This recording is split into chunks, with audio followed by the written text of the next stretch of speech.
Hello everyone, welcome to my channel smart study with doctor Sandeep. और आज हम बात करेंगे शिक्षा मनोविज्ञान के बारे में, एजुकेशन साइकोलॉजी।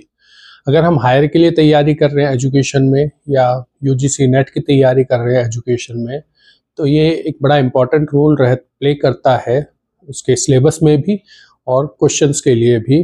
तो इस वीडियो में हम एजुकेशन साइकोलॉजी का जो फंडामेंटल है उसके बारे में बात करते हैं कि एजुकेशन साइकोलॉजी क्या है।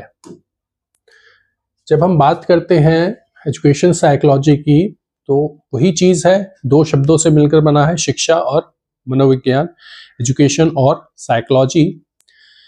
अब एजुकेशन वही जो हम कंसेप्ट पहले से लेकर चले आ रहे हैं, वो जो हमें डेवलप करने में हेल्प करती है, और मनोविज्ञान यानी कि मन का विज्ञान या मानसिक क्रियाओं का विज्ञान है।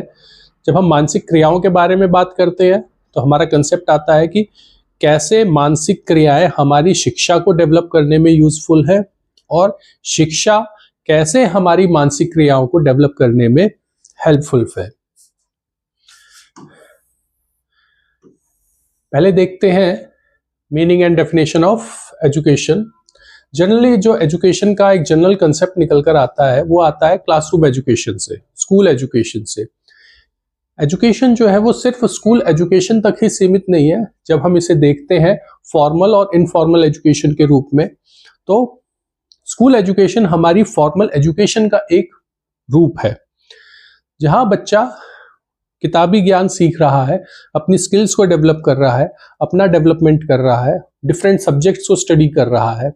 लेकिन जो भी चीज बच्चा जन्म से मृत्यु तक सीखता है वो पूरी एजुकेशन होती है, चाहे वो फॉर्मल का हिस्सा हो या इनफॉर्मल एजुकेशन का हिस्सा हो। फिर यहां पर भी वही बात आती है कि जो बच्चे की आंतरिक क्षमताएं हैं, जो इंटरनल एबिलिटीज हैं, इंटरनल जो पावर्स हैं, एजुकेशन उनका डेवलपमेंट करती है और उसी की हेल्प से वो आगे जाकर एक सिविलाइज्ड पर्सन, हमारी शिक्षा का जो मेन उद्देश्य है, जो लक्ष्य है, वो ये है कि अच्छे नागरिकों का निर्माण करना। अच्छे नागरिकों का निर्माण कब होगा? जब हम उन्हें अच्छी शिक्षा प्रोवाइड कराएंगे। और the work begins from the birth of a man and continues throughout the life some from और अनदर, कि चाहे वो फॉर्मल एजुकेशन हो या इनफॉर्मल एजुकेशन हो, औपचारिक शिक्षा हो या अनौपचारिक शिक्षा हो, बच्चा हर चीज से सीखता है, परिवार से, माता पिता से, पास पड़ोस से, स्कूल से, फ्रेंड सर्कल से, सोसाइटी से, जहां से भी उसे जो ज्ञान मिल रहा है। अगर वो स्कूल का है तो वो हमारी फॉर्मल एजुकेशन का एग्जाम्पल हो जाता है, और अगर वो स्कूल से बाहर है, घर, परिवार, सोसाइटी, यहां से चीजों को सीख रहा है, तो वो हमारी अनौपचारिक शिक्षा है। और ये जो एजुकेशन है, ये पूरी एजुकेशन एक लाइफ लॉन्ग प्रोसेस है जो कि कंटिन्यूएशन में चलती रहती है। बच्चा जन्म से लेकर मृत्यु तक कुछ ना कुछ सीखता ही है, और जहां वो सीखता है, जहां उसके व्यवहार में परिवर्तन आता है, तो उसने कुछ नया ज्ञान सीखा, उसका किसी नए कौशल का विकास हो रहा है, वो ज्ञान अर्जित कर रहा है।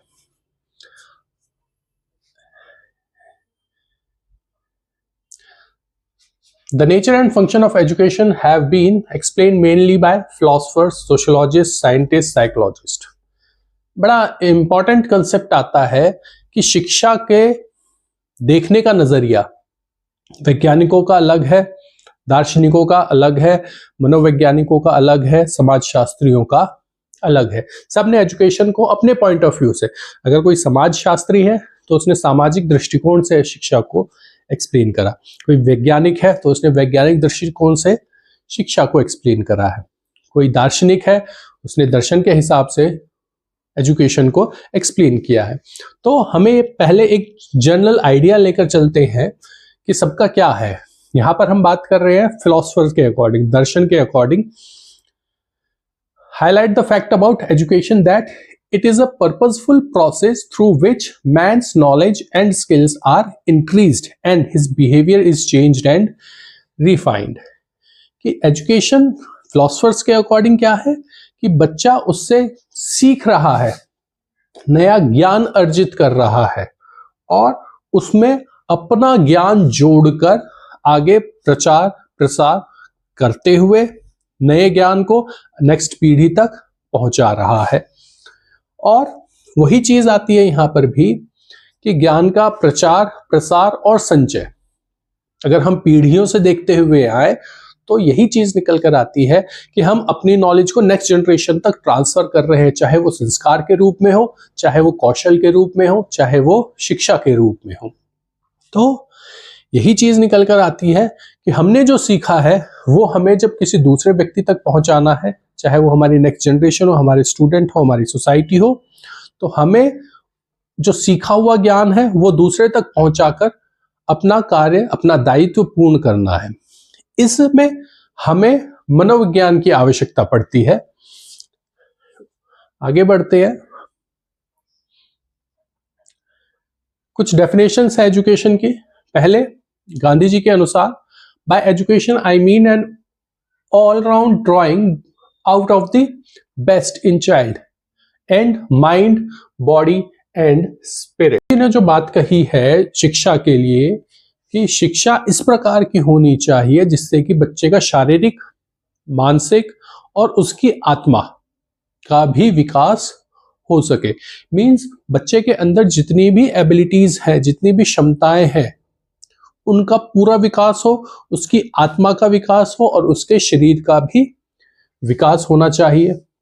देन पेस्टोलॉजी कहते हैं education is natural, harmonious and progressive development of man's innate power, कि उसके अंदर की जितनी भी ताकतें हैं उनका ओवरऑल विकास करना, ओवरऑल डेवलपमेंट करना ही एजुकेशन है। Then according to Plato education is a means of developing good citizens. जो हम बात करते हैं कि अच्छे नागरिकों का निर्माण, देखिए बहुत सीधा सा कंसेप्ट होता है। देश की तरक्की कब होगी? किसी भी देश की तरक्की की अगर हम बात करें तो तरक्की तब होगी जब वहां के लोग, वहां के जो सिटीजन्स है वो डेवलप होंगे। तो उन्हें डेवलप करने के लिए हमारे एजुकेशन जो है वही हमारे नागरिकों का विकास कर सकती है। तो ये प्लेटो कहते हैं education is a process of social function carried on and by the society of its own सेक, कि जैसी हमारी सोसाइटी है, जैसे हमारी सोसाइटी के ऑब्जेक्टिव्स हैं, उन सोसाइटी के ऑब्जेक्टिव्स को फुलफिल करने के लिए जो हम एजुकेशन तैयार करते हैं वो बच्चे को सोशल बनाती है। यानी कि दूसरे तरीके से कहे कि एजुकेशन ऐसी हो जो हमारे देश के, समाज के, परिवार के, स्वयं के जो उद्देश्य है उनको प्राप्त करने में हमारी सहायता करे। इसके बाद बात करते हैं meaning and definition of psychology. मनोविज्ञान की बात करते हैं। साधारण शब्दों में कहें तो मन का विज्ञान मनोविज्ञान है, या हमारी जो मानसिक क्रियाएं हैं उनका जो विज्ञान है उसे मनोविज्ञान कहते हैं। लेकिन इसका भी कंसेप्ट सिर्फ यहां तक ये सीमित नहीं है। Psychology is generally considered to be the science of mind and mental activities, but in reality its meaning is something what different more than this.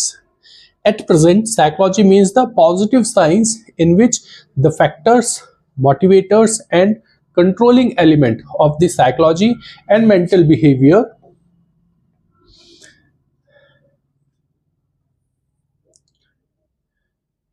of humans and animals are studied. बहुत important concept है कि ये एक positive science है जो different factors हैं हमारे, motivators, controllers और फिजिकल एंड मेंटल बिहेवियर, कि जब हमारी मानसिक क्रियाएं, मेंटल एबिलिटीज डेवलप हो रही हैं किसी स्किल को सीखने के लिए, किसी नॉलेज को गेन करने के लिए, हमारा बिहेवियर डेवलप हो रहा है, तो वहां पर हम साइकोलॉजी का यूज करते हैं। और साइकोलॉजी का यूज कर रहे हैं इट मींस हम कहीं ना कहीं अपने मानसिकता को विकास करते हैं।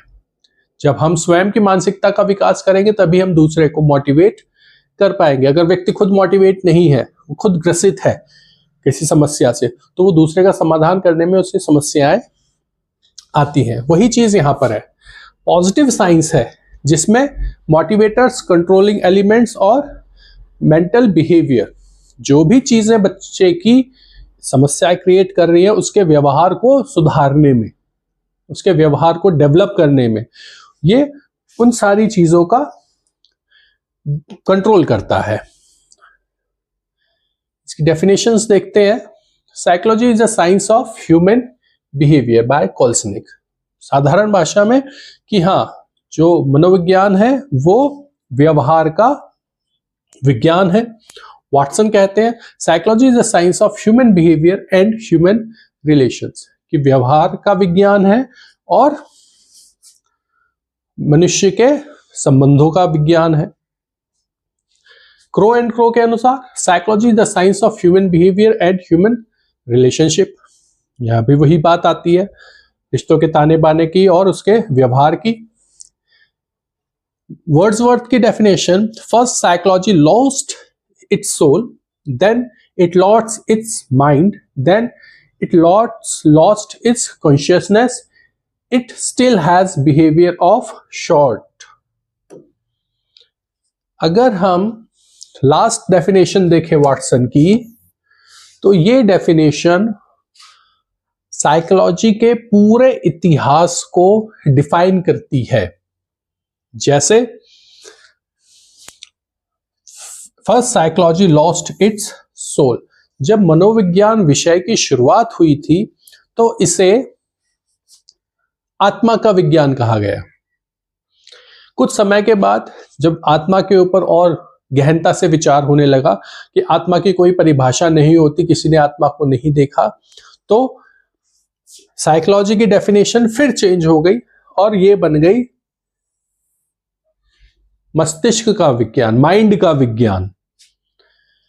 अब फिर से वही प्रोसेस हुआ कि कुछ समय बीतते बीतते माइंड, क्योंकि मस्तिष्क बड़ा चंचल है, मन बड़ा चंचल है, तो हम उसे कैसे कंट्रोल करें, उसकी स्टडी कैसे कर सकते हैं। फिर समय के बाद ये बन गया कॉन्शियसनेस का विज्ञान, चेतना का विज्ञान, कि चेतना को हम कैसे स्टडी करें, चेतना को कैसे डिफाइन करें, क्योंकि हर व्यक्ति की चेतना अलग है। तो अब वर्तमान में ये बना हुआ है व्यवहार का विज्ञान, कि इस डेफिनेशन में ये मनोविज्ञान की पूरी हिस्ट्री कंप्लीट हो जाती है कि कैसे इसकी शुरुआत हुई, पहली इसकी डेफिनेशन कैसी थी, बाद में कैसी हुई, फिर परिवर्तित होकर कैसी है और वर्तमान में इसकी डेफिनेशन अब कैसी है। Psychologists highlighted the factor that the development of man depends on two factors, his innate powers and his environment।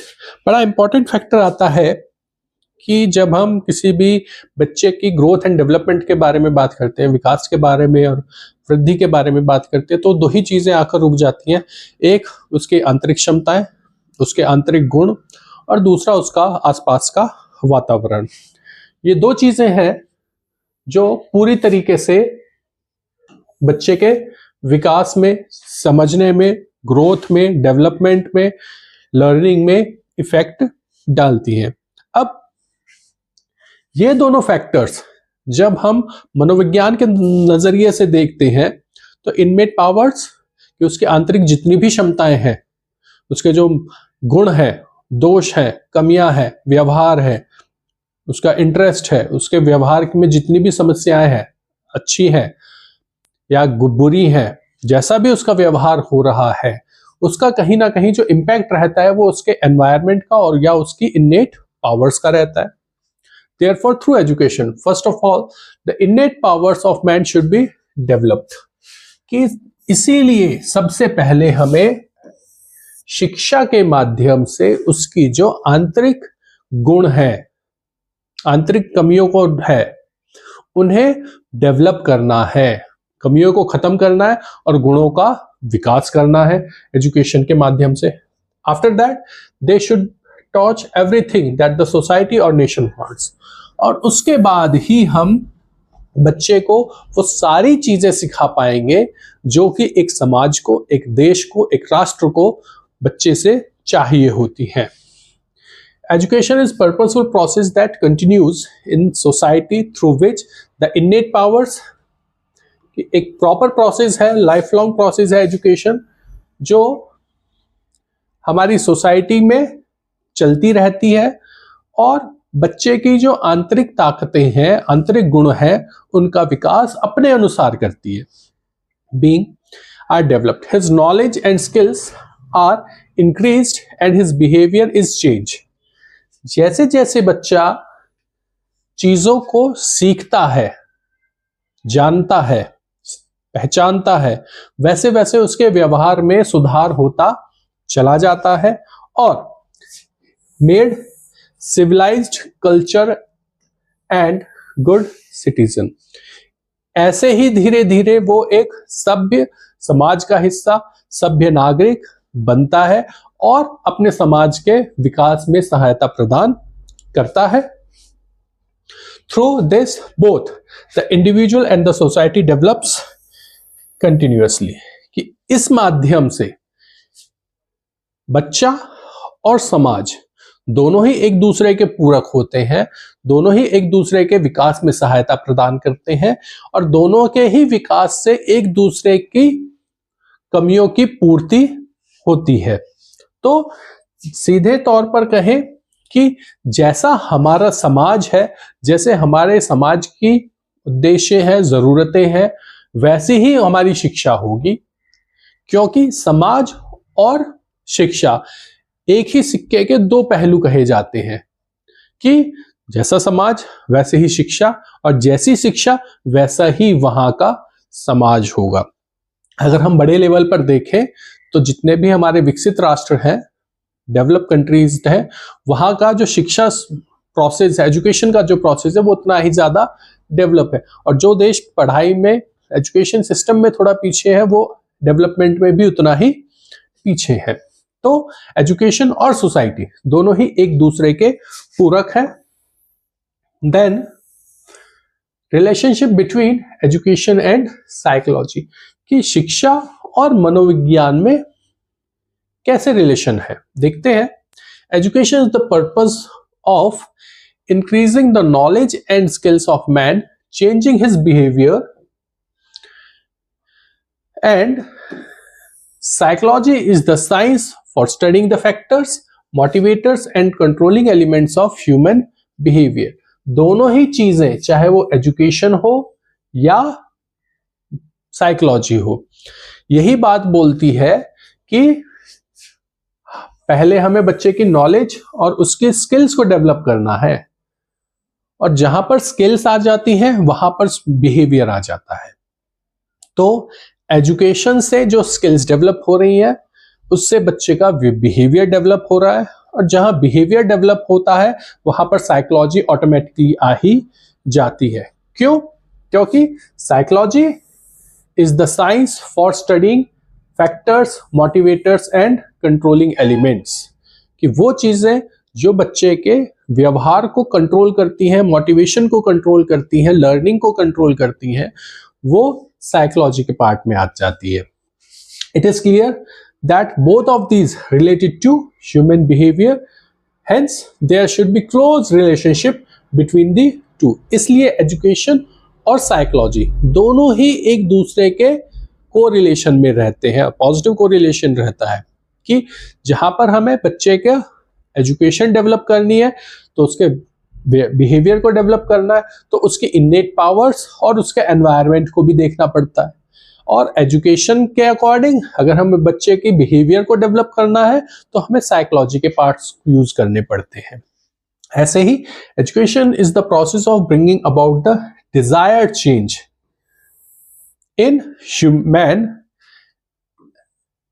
के व्यक्ति में जो हम व्यवहार चाहते हैं, जैसा व्यवहार हम व्यक्ति से चाहते हैं, और psychology tells when, how much and how these change can be made. कब, कहां, कैसे, किस प्रकार से हम बच्चे में जो अपेक्षित व्यवहार परिवर्तन चाहते हैं उन्हें हम लागू कर सकते हैं। आगे बढ़ते हैं। Impact of psychology on education, कि ये समझ में आता है हमें कि हाँ, एजुकेशन और साइकोलॉजी क्लोज रिलेशन में है। अब बात करते हैं कि कैसे साइकोलॉजी एजुकेशन को इफेक्ट करती है। बात आ जाती है concept of psychology and education, कि जो साइकोलॉजी है वो एजुकेशन का जो कंसेप्ट है उसे भी डेवलप करने में हेल्प करती है। फिर एजुकेशन के ऑब्जेक्टिव्स को डेवलप करने में हेल्प करती है। Then education and psychology helps in the development of the educational curriculum. साधारण तौर पर अगर हम बात करें तो एजुकेशन के जो डिफरेंट पार्ट्स होते हैं, जैसे एजुकेशन के ऑब्जेक्टिव्स, उसके स्कूल्स, उसका करिकुलम, उसका डिजाइन, टीचर्स, डिसिप्लिन, स्टूडेंट्स की रिस्पॉन्सिबिलिटीज, उसका सब्जेक्ट एज के अकॉर्डिंग। तो जब हम इन पॉइंट्स को देखते हैं तो एजुकेशन के जितने भी कंसेप्ट आ जाते हैं, ऑब्जेक्टिव आ जाते हैं, उसका करिकुलम आ जाता है, उसमें टीचिंग लर्निंग मेथड्स आ जाते हैं, उसमें डिसिप्लिन अनुशासन आ जाता है, टीचर किस प्रकार के हो, स्टूडेंट्स के सीखने की साइकोलॉजी कैसे हो, स्कूल्स किस प्रकार के हो, और प्रॉब्लम्स इन एजुकेशन। अगर पूरी शिक्षण प्रक्रिया में, पूरी शिक्षा प्रक्रिया में कोई प्रॉब्लम आ रही है तो हम कैसे उसे निवारण कर सकते हैं मनोविज्ञान के अनुसार।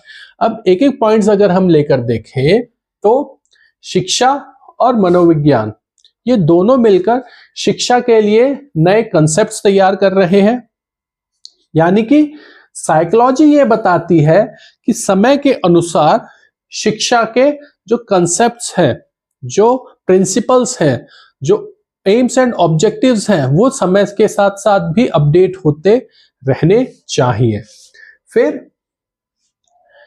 ऑब्जेक्टिव्स ऑफ एजुकेशन, कि शिक्षा के उद्देश्य भी किस प्रकार से तैयार किए जा सकते हैं, और उसका करिकुलम। जब हम करिकुलम डिजाइन के बारे में बात करते हैं तो करिकुलम डिजाइन में भी साइकोलॉजी एक इंपॉर्टेंट रोल प्ले करता है, ताकि करिकुलम इस तरीके से तैयार किया जाए कि बच्चा उसे आसानी से ग्रास्प करके कंप्लीट कर सके।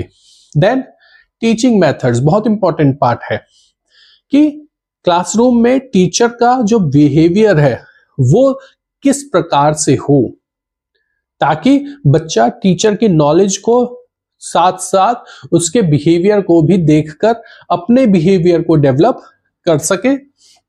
एंड डिसिप्लिन साइकोलॉजी, जब हम अनुशासन के बारे में बात करते हैं कि स्कूल का या लाइफ का अनुशासन हो, तो साइकोलॉजी ही ये बताती है कि बच्चे के डिसिप्लिन में अगर कहीं कोई समस्या है तो उसे कैसे सुधारा जा सकता है। टीचर्स किस प्रकार के होने चाहिए, हमारे टीचर्स का बिहेवियर किस प्रकार का होना चाहिए क्लासरूम में, स्कूल्स में, स्टूडेंट्स और टीचर के बीच में जो बॉन्डिंग होती है वो किस प्रकार से होनी चाहिए। फिर लर्नर्स साइकोलॉजी, हर बच्चे का अपना सीखने का एक तरीका है, अपना एक मेंटल लेवल है जिससे वो चीजों को सीख सकता है। तो इसी से बच्चे की जो लर्निंग एबिलिटीज है, जो इंडिविजुअल डिफरेंस है बच्चे के, उनको ध्यान में रखते हुए पढ़ाया जाए, उसके लिए सिलेबस तैयार किया जाए।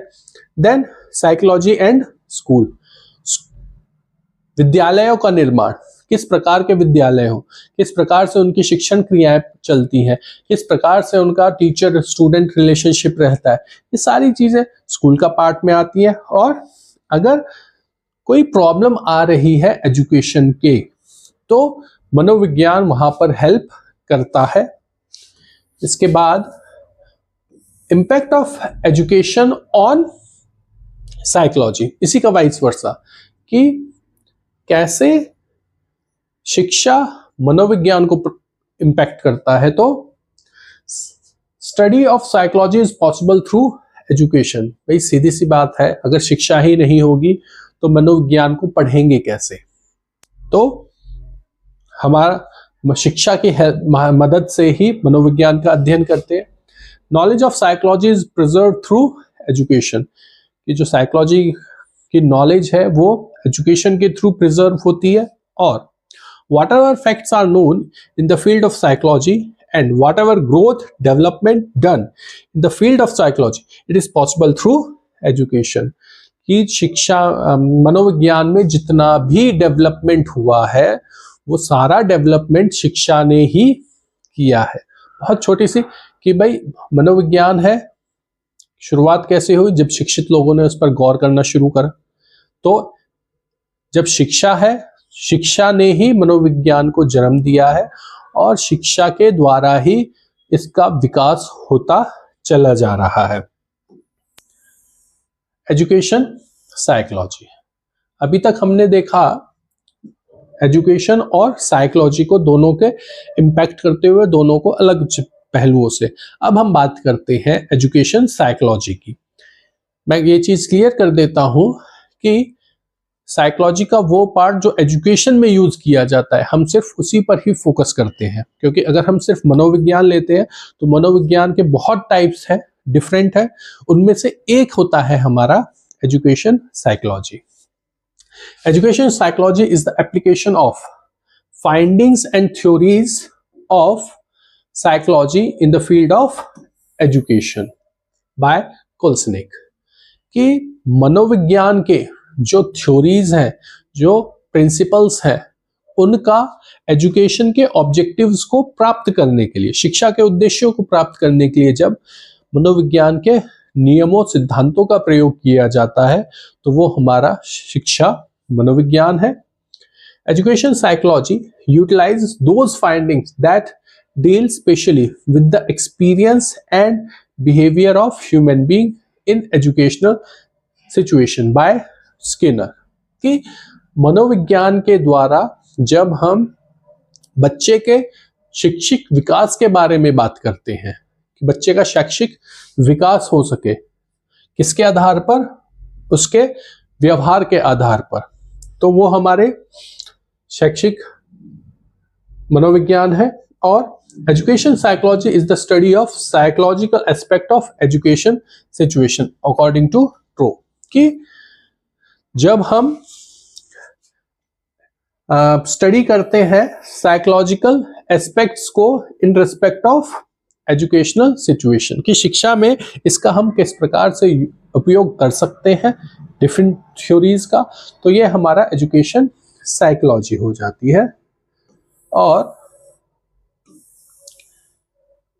इन डेफिनेशंस के बिहाफ पर हम इस नतीजे पर पहुंचते हैं, education psychology is a science in which an attempt is made to make the teaching learning process more effective।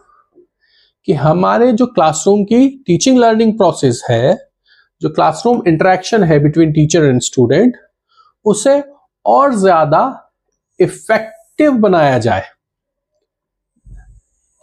By using the discoveries, principles and rules of psychology in the field of education. कि मनोविज्ञान के जो सिद्धांत है, नियम है, theories हैं, जब हम उनको शिक्षा के क्षेत्र में उपयोग करके देख रहे हैं तो वो हमारा शिक्षा मनोविज्ञान है। In this the growth and development of student and his mental, physical, emotional and creative abilities that etcetera are studied and measured. जिसमें हम बच्चे की मानसिक, शारीरिक, इमोशनल और क्रिएटिव, संरचनात्मक और व्यवहारात्मक चीजों का अध्ययन करते हैं कि कैसे बच्चे के अंदर इन गुणों का विकास किया जा सके, ताकि उसके ओवरऑल डेवलपमेंट में और शिक्षा के उद्देश्यों को प्राप्त करने में मनोविज्ञान कैसे हेल्पफुल हो सकता है। इस वीडियो में इतना ही, मिलते हैं अगली वीडियो में, तब तक देखते रहिए smart study with doctor Sandeep. धन्यवाद।